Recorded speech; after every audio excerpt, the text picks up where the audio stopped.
Magandang umaga, ngayon ay Miyerkules, Oktubre 31, 2018. Narito ang mga balita mula sa iba't ibang panig ng mundo. Ito ang Eagle News International Filipino Edition. Sa ulo ng mga balita,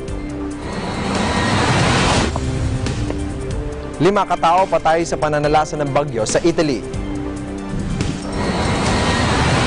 20 katao nasugatan sa nangyaring suicide bombing sa Tunisia.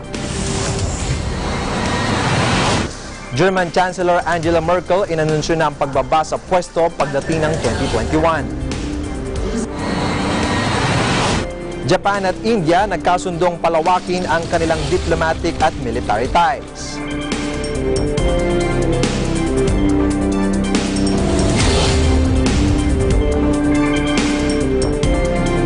Hades ang inyong magiging tagapagbalita. Sa detalye ng mga balita, 11 katao ang naitalang nasawi sa pananalasa ng malakas na hangin at ulan sa Italy. Umapaw din ang tubig sa Canal Ring City ng Venice.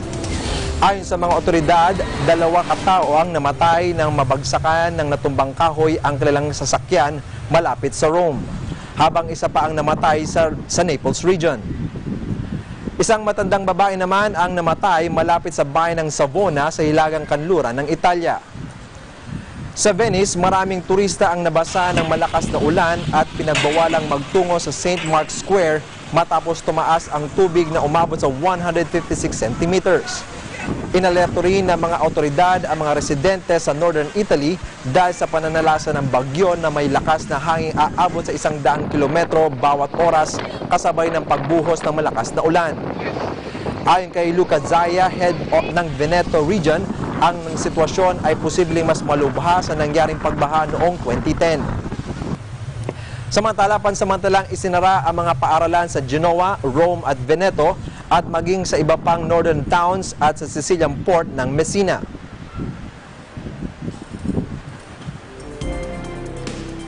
Niyanig ng 6.1 magnitude na lindol ang ilang bahagi ng Central New Zealand kung saan nagsasagawa ng tour ang British couple na sina Prince Harry at Meghan.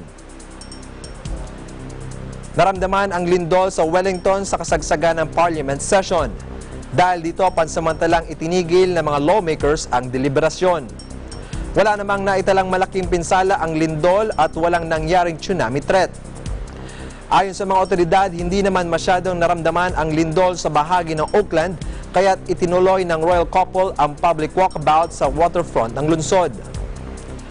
Samantala, hinimok naman ni Prime Minister Jacinda Ardern ang mga Kiwis na tiyakin ang kaligtasan ng bawat isa.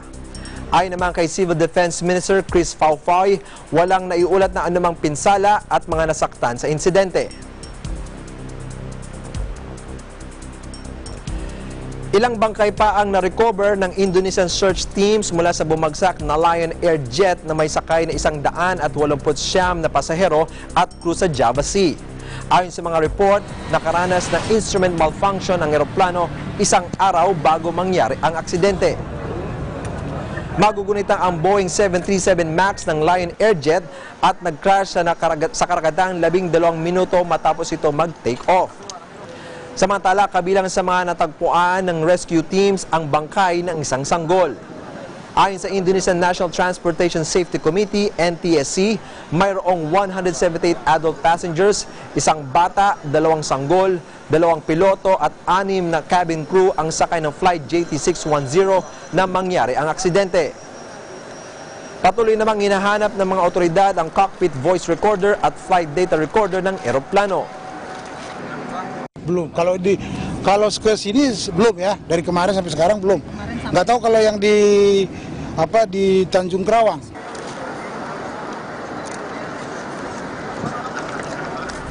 Kasama nga sa mga biktima ng bumagsak na Lion Air Flight 610 ang 20 ministry officials ng Indonesia.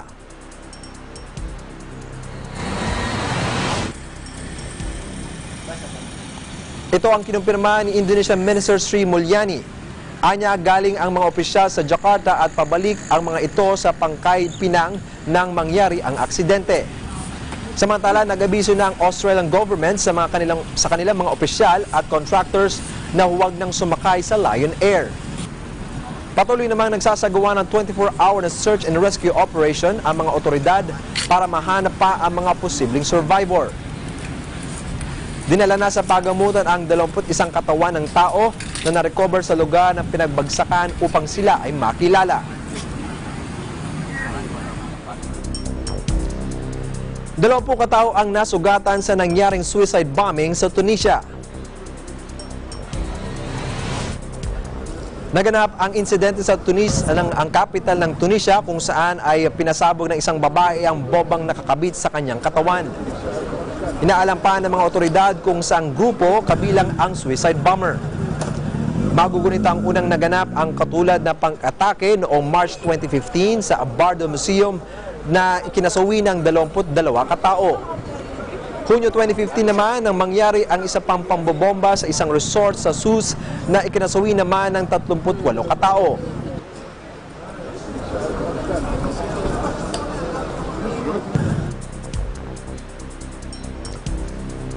Magbabalik ang Eagle News International Filipino Edition.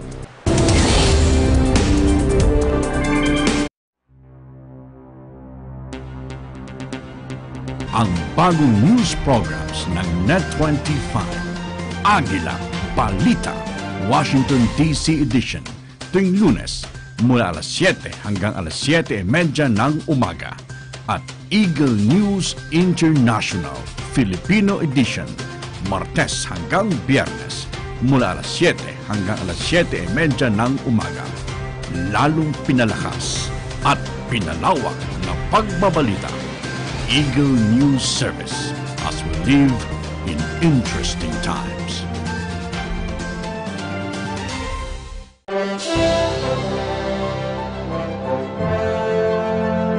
From the EBC Bureau here in Las Vegas, we would like to greet our most beloved Executive Minister, Brother Eduardo V. Manalo. Happy birthday to you. We love you all. We are one with 25. From EBC Bureau, Dortmund, Germany, we would like to greet the Executive Minister of the Church of Christ, Brother Eduardo V. Manalo. A happy birthday, Paul! The EBC Bureau here in Texas would like to greet our beloved Executive Minister, Brother Eduardo V. Manalo. Happy birthday, Paul! We love you so much, Paul! We, from the EBC Arizona Bureau, From Arizona State University. From Tempe, Arizona. From the University of Arizona And from the city of Gold Canyon. and the town of Gilbert. from Flagstaff, home of Northern Arizona University. We The EBC. Correspondent. And production assistant, trainees, Junior correspondents. And scriptwriters. And producers. And contributors. want to wish you Our dearest brother. Happy. Happy. Happy. Happy. Happy. And a very blessed. Birthday. We really Love. love Love. love. you. love you all. Love you po. We love you, Paul. Love you, Paul. We love you, Paul.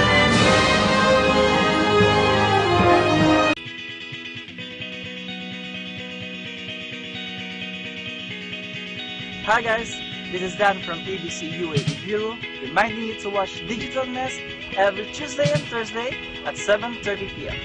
I am one with 25.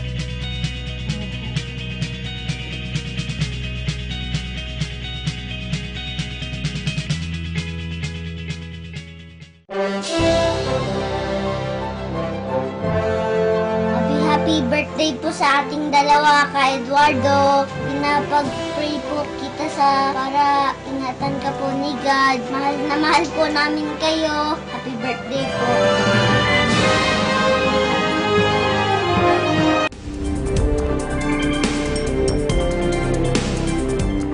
Inanunsyo ni German Chancellor Angela Merkel na bababa na siya sa pwesto pagdating ng 2021. Sinabi ng veteran leader na namuno sa Germany ng 13 taon na umaasa siya na ang pagkanyang paglisan sa pwesto ay matatapos na ang bangayan sa loob ng kanyang koalisyon at makakapag-focus na sa pangasiwa sa anyay pinakamalaking ekonomiya sa Europa. Anya, ito na ang simula ng bagong chapter sa kasaysayan ng Germany. Samantala, 4 na kandidato na ang nagdeklara ng kanilang interes na tumakbo para sa mababakanting posisyon ni Merkel matapos na ihayag nito ang kanyang plano. Sinabi ni Merkel na wala siyang papangalanan na magiging successor. Sa halip, sinabi niyang tatanggapin na lamang niya ang magiging desisyon ng kanyang partido. Zugleich habe ich das sichere Gefühl, dass es heute an der Zeit ist, ein neues Kapitel aufzuschlagen, denn wir alle stehen in der Zeit. Und für mich ist es heute an der Zeit, Ihnen folgende Entscheidungen mitzuteilen. Erstens, auf dem nächsten Bundesparteitag der CDU im Dezember in Hamburg werde ich nicht wieder für das Amt der Vorsitzenden der CDU Deutschlands kandidieren. Zweitens, diese 4. Amtszeit ist meine letzte als Bundeskanzlerin der Bundesrepublik Deutschland. Je la trouve extrêmement respectable et Samantala, pinuri naman ni French President Emmanuel Macron ang naging desisyon ni German Chancellor Angela Merkel na bumaba sa pwesto sa 2021. Anya, hindi makakalimutan ni Merkel ang mga values ng Europa at pinamahalaan niya ng buong tapang at tatag ang kanyang bansa. C'est sa décision, je la trouve extrêmement respectable et j'ai eu l'occasion simplement de lui témoigner de mon admiration et de mon amitié. Parce que ça fait 13 ans qu'elle est chancelière, et elle a un mandat qui s'achève en 2021, 18 ans qu'elle est à la tête de son parti, elle a eu à faire face à de nombreux défis, la crise migratoire comme la crise financière, et elle n'a jamais oublié quelles étaient les valeurs de l'Europe, et avec beaucoup de courage, elle a dirigé, et elle dirige son pays. Voilà ce que j'ai à dire sur ce choix et cette annonce extrêmement digne.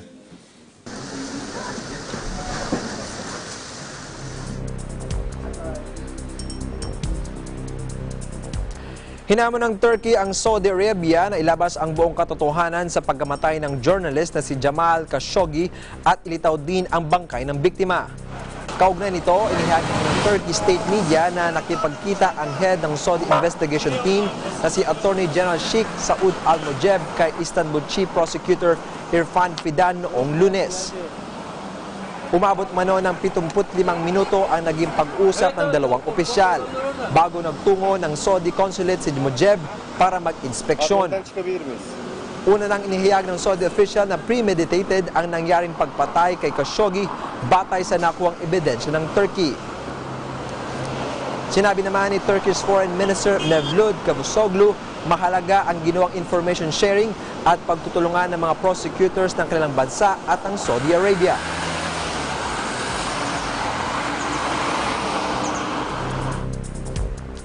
Magtatalaga ang Pentagon ng 5,200 active duty troops para palakasin ang seguridad sa US-Mexico border. Ito ay para mapigilan ang iligal na pagpasok ng caravan ng Central American migrants sa kanilang bansa.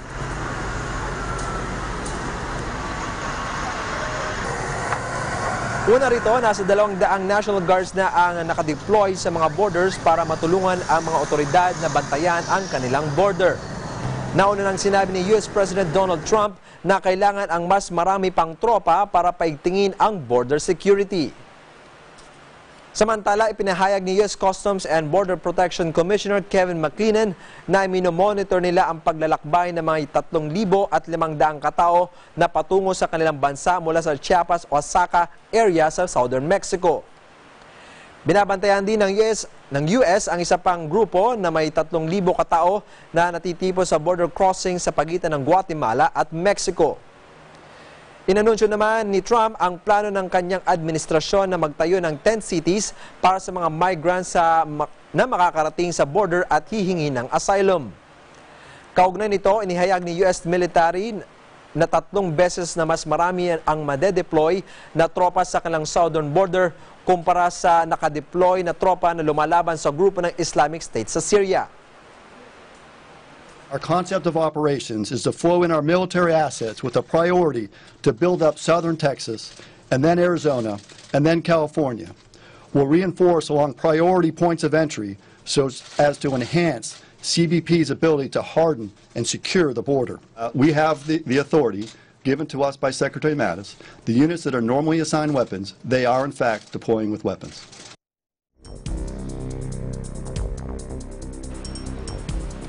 Nagkasundo ang Japan at India na palawakin ang kanilang diplomatic at military ties. Naggalok ang Tokyo na mas mababang interest loans kaugnay ng pagsisikap ng dalawang bansa na paigtingin ang kanilang relasyon at balansehin ang impluensya ng China sa riyon. Inanunsyo ng dalawang bansa ang plano matapos ang 3 araw na pagbisita sa Tokyo ni India Prime Minister Narendra Modi. Ayon sa mga eksperto, si Japanese Prime Minister Shinzo Abe, na kauna-unang Prime Minister na bumisita sa Beijing mula 2011, ay nagsisikap na mabalanse ang sitwasyon sa paraang mapaigting ang relasyon sa China at mapamalaging matatag ang relasyon sa India. Sinabi ni Abe sa joint press statement nila ni Modi na ang matibay na relasyon sa pagitan ng Japan at India ang pundasyon para mapanatiling matatag ang rehiyon. 私は常々日印関係は世界で最も可能性を秘めた二国間関係であると申し上げてきました。強いインドは日本のためになり、強い日本はインドのためになります。日印新時代を象徴する安全保障協力として閣僚級2+2を新たに立ち上げます。आज इस साझा विजन पर हमने हस्ताक्षर भी किए हैं। कल यह हमारे भविष्य को नई रोशनी देगा। हमारे बीच पूरी सहमति है।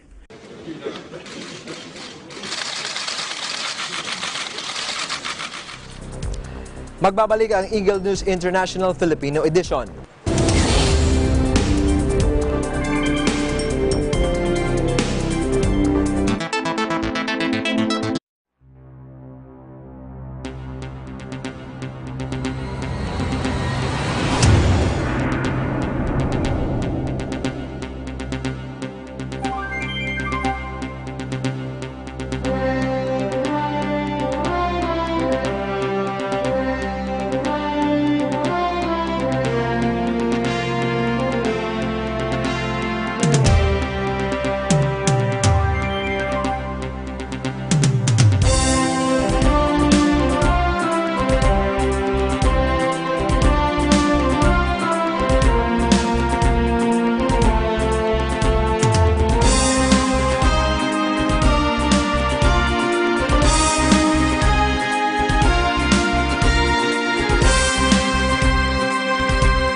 Inanunsyo ng China ang pag-authorize sa trading ng rhinoceros at tiger parts pero ito ay para lamang sa scientific, medical at cultural purposes.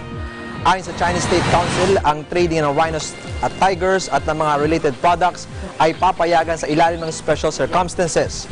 Ito ay kung sakop lamang ng scientific research, sales of cultural relics at medical research o para sa panggagamot. Samantala, ang mga doktor sa mga ospital na kinikilala ng State Administration of Traditional Chinese Medicine ang papayagang gumamit ng powdered forms ng rhino horn at tiger bones. Inihayag pa ng State Council na magiging strictly controlled ang trade volume at anumang trading na hindi sakop ng authorized use ay namamalaging ipinagbabawal. Nakabawi ang Tokyo stocks matapos bumagsak sa trading noong Lunes. Ang benchmark Nikkei 225 index ay tumaas ng 1.45% o 307.49 points. Ang Border Topics Index ay tumaas naman ng 1.38% o 21.90 points. Sa individual stocks trade, umangat ng 1.03% ang stocks ng Sony.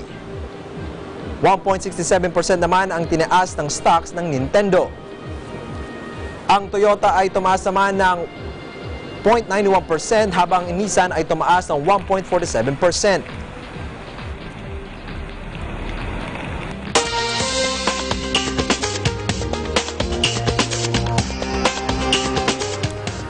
Nasa 600,000 mga bata naman ang namamatay dahil sa polusyon sa hangin.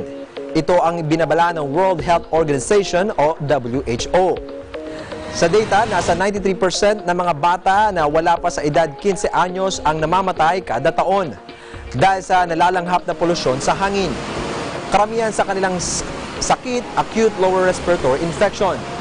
Sinabi ng WHO na 9 sa bawat 10 mga bata ang lumalanghap ng toxic air at nagiging dahilan ng 7 milyong premature deaths bawat taon.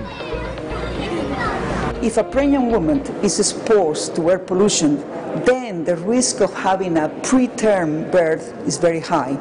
In addition to that, the baby will be on a very small weight.